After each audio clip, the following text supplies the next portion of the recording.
تیسری بات، کماتے سب ہیں لیکن حلال و حرام میں فرق کرنے والے وہ رزق حلال طلب کرنا، یہ بھی من جملہ فرائض کے روایت میں آتا ہے، طلب الحلال فریضۃ بعد حلال،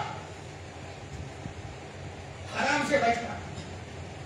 حدیث میں آیا، پیغمبر کریم علیہ السلام کے حدیث یاد آئی، فرمایا من طلب الدنیا حلالا، جس نے حلال طریقے سے طلب کیا، کماتے ہیں نا، کوئی مزدوری کرتا ہے، کوئی ملازمت کرتا ہے، کوئی تجارت کرتا ہے، حلال طریقے سے اجازت ہے بلکہ بشارت ہے، کیا فرمایا من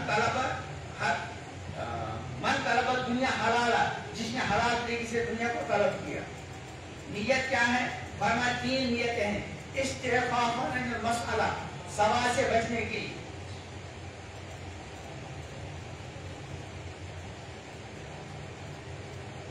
اس لیے حلال کمانا ہے تاکہ مجھے کسی کے سامنے ہاتھ پھیرانا نہ پڑے۔ اور دوسری نیت کیا ہے؟ وسائل علی اہلہ، اپنے گھر والوں کے لیے محنت کر رہا ہے کہ ان کو بھی حلال طریقے سے ان کی روٹی کپڑے وغیرہ کے کیا ہو۔ اور تیسری نیت کیا ہے؟ وتعطفاً علی جاری، اپنے پڑوسی کے ساتھ اچھا سلوک کرنے کے لیے، یعنی اس لیے کمانا، میرا کوئی پڑوسی ضرورت مند ہوگا اس کے بھی کام ہوگا۔ فرمایا حضور علیہ السلام نے لقی اللہ تعالی یوم القیامہ وجہ مثل قمر لیلۃ البدر، اللہ سے ملاقات کرے گی سال میں اس کا چہرہ جوتی رات کی چمک۔ پڑوسی میں یاد آ گیا، حضور علیہ السلام نے فرمایا لا یؤمن احدکم حتی یعمل جارہ بوائقہ، اس وقت تک تم میں سے کوئی کامل مومن نہیں ہو سکتا جب تک کہ اس کا پڑوسی اس کی طرف سے شرارتوں سے معمول نہ ہو۔ یعنی اگر ہمارا پڑوسی ایسا ہے کہ اس کو ہماری طرف ہر وقت خطرہ لگا رہتا ہے، تو اس بات کی علامت ہے ہمارا بھی ایمان جو مطلوب ہے وہ ایمان۔ پڑوسی کے ساتھ اچھا سلوک، پڑوسی کے ساتھ ظلم و ستم، پڑوسی کو تکلیفیں پہنچا رہے ہیں، اور صحابہ کے بارے میں گفتگو ہو رہی ہے۔ خلاصہ یہ کہ صحابہ کی عظمت اور محبت کو ایمان کا حصہ سمجھتے ہوئے اپنی فکر کریں، دین کو سیکھیں، اپنے اولاد کو دین سکھلائیں، نمازوں کی پابندی کریں، قرآن پاک کی تلاوت کا اہتمام کریں، پردے کا اہتمام کریں، اپنے پڑوسیوں کے ساتھ اچھا سلوک کریں، رزق کمانے میں حلال کا لحاظ رکھیں، حرام سے خود بچیں اور اچھی نیت کے ساتھ حلال کمائیں۔ اللہ تعالیٰ ان منتشر گزارشات کو میرے لیے، آپ حضرات کے لیے مفید کارآمد بنائیں۔ جو کچھ کہا گیا اس میں کسی بھی اعتبار سے کوتاہی غلطی ہوگی اللہ تعالیٰ معاف کرے، اور جو کوئی فائدے کی بات کہے گی اللہ تعالیٰ مجھے بھی آپ حضرات کو